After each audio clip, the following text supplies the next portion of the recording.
सिवनी पहुंचे प्रदेश कांग्रेस अध्यक्ष जीतू पटवारी, कार्यकर्ताओं से किया संवाद। प्रेस कॉन्फ्रेंस कर पत्रकारों के सवालों का दिया जवाब। प्रदेश में हर तरह का माफिया हावी। प्रदेश कांग्रेस अध्यक्ष जीतू पटवारी और प्रदेश कांग्रेस प्रभारी हरीश चौधरी आज संविधान बचाओ अभियान कार्यकर्ता संवाद कार्यक्रम के तहत सिवनी पहुंचे। इस दौरान उन्होंने कार्यकर्ताओं से संवाद किया और एक प्रेस कॉन्फ्रेंस को संबोधित करते हुए प्रदेश सरकार पर तीखे हमले किए। सिवनी पहुंचने पर जीतू पटवारी और हरीश चौधरी ने जिला कांग्रेस कार्यालय से निकाली गई तिरंगा रैली में हिस्सा लिया। नगर के प्रमुख मार्गों से गुजरी है रैली राशीलान में संपन्न हुई, जहां प्रदेश अध्यक्ष ने कांग्रेस कार्यकर्ताओं के साथ विधानसभावार संवाद किया। प्रदेश में हर तरह का माफिया हावी है। इसके बाद पत्रकारों को संबोधित करते हुए जीतू पटवारी ने प्रदेश सरकार पर गंभीर आरोप लगाए। उन्होंने कहा, प्रदेश में हर तरह का माफिया हावी है। अलग अलग हर माफिया वल्लभ भवन की 5वीं मंजिल में घुस गया है और उसका असर नीचे तक आ रहा है। जीतू पटवारी ने सिवनी के केवलारी में हुए सर्पदंश घोटाले का जिक्र करते हुए कहा, कोबरा से भी खतरनाक है माफिया, जिसने सर्पदंश के नाम पर करोड़ों रुपए का घोटाला कर लिया। कमीशन खोरी का लगाया आरोप। उन्होंने प्रदेश में कमीशन खोरी का आरोप लगाते हुए कहा कि आज प्रदेश में जो भी काम हो रहे हैं उसमें 50% कमीशन राशि तय है। भारत संवाद सिवनी से देवेंद्र ठाकुर की रिपोर्ट। सिवनी की जो धरती है वो कांग्रेस की धरती है, पूरे जिले की धरती है वो कांग्रेस के विचार की धरती है। आज जिस तरीके से संगठन सृजन के कार्यक्रम को लेकर आदरणीय प्रभारी जी आए और सब कार्यकर्ताओं से उन्होंने बात की, तो स्वाभाविक तौर पे जो उत्साह था ये बताता है कि कांग्रेस की जो जड़ें है बहुत गहरी है। आज आने का संदर्भ एक है, राहुल गांधी जी 3 तारीख को भोपाल आए हैं। भोपाल में संगठन को निचले स्तर तक मजबूत करने के लिए संगठन सृजन का काम हो रहा है। इसके लिए देश से नेशनल स्तर से राहुल जी एक कोऑर्डिनेटर पूरे हर जिले में, प्रदेश के हर जिले में भेजे। 3 कोऑर्डिनेटर इस पूरे प्रोसेस को लेके हम मध्य प्रदेश से एक जिले में भेज रहे हैं। एक विधानसभा का एक प्रभारी अलग से नियुक्त कर रहे हैं। उद्देश्य क्या है?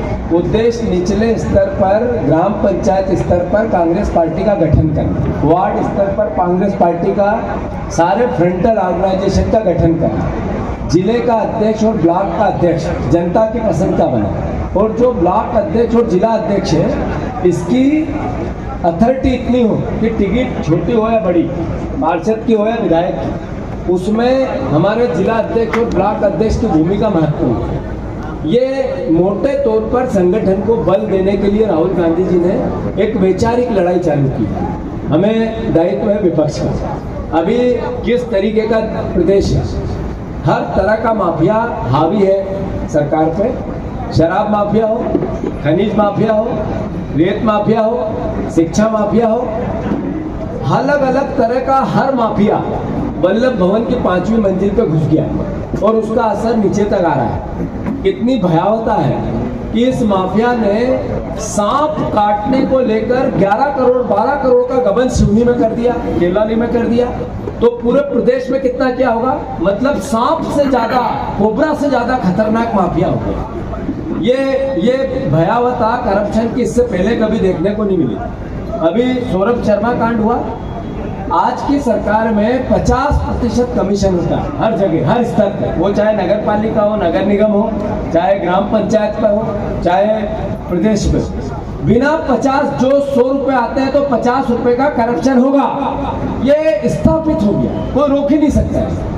मतलब इसको कहीं बहुत बड़ा थर्मामीटर लगाने की आवश्यकता नहीं। आप रोज भोगते हैं, आप मीन्स सारे अखबार देखते हैं कि जनता भोगती है, तो जनता रोज भोगती है। कोई एक ऑफिस ऐसा नहीं मिलता है जहाँ बिना पैसे लिए काम होता है। एक ऑफिस ऐसा नहीं मिलता है जहाँ पर बिना चोरी किए अधिकारी काम करता है।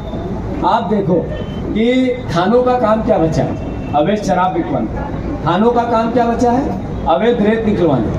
थानों का काम क्या बचा है? अवैध काम हो रहा है, उसको किसी भी प्रकार से कोई रोक नहीं दे और कोई पत्रकार आवाज उठा ले, उसको उस पर प्रहार हो तो थाना प्रहार करने वाले का साथ देता है। ऐसे कई केस मध्य प्रदेश में हुए लोकतंत्र के चौथे स्तंभ को डराने के। अभी भिंड में हुआ, भोपाल में हुआ, उससे पहले हमारे मालवा में हुआ।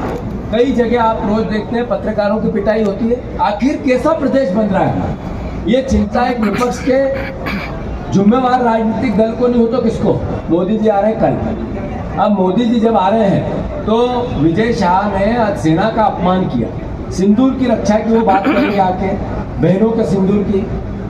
जो हमारे देवड़ा जी है उन्होंने पूरी सेना को मोदी जी के कदमों में ले गए, वो चरणों में है, नतमस्तक है, भाषण दिए। तो मोदी जी ने 1 महीने पे उनसे कार्रवाई नहीं की और उनको बचाने की जितना प्रयास बीजेपी का कर सकते हैं वो सब किया। सुप्रीम कोर्ट में ने जो निर्देश दिए, एसआईटी ऐसी बनाई जो विजय शाह के नीचे काम कर रहे थे, उन लोगों की एसआईटी बना दी। इतनी व्यवस्था मध्य प्रदेश सरकार के पास नहीं रही कि एक वीडियो की जांच कर ले 1 महीने में, एक वीडियो की जांच नहीं।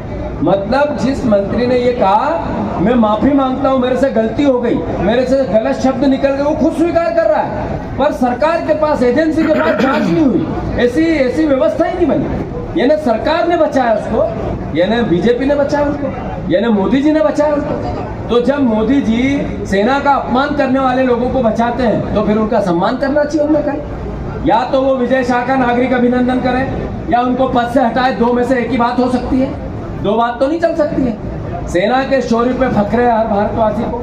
सेना ने जो शहादत दी उससे हम नतमस्तक है सेना के लिए, देश की, भारत माता की रक्षा के लिए अपना धड़ भी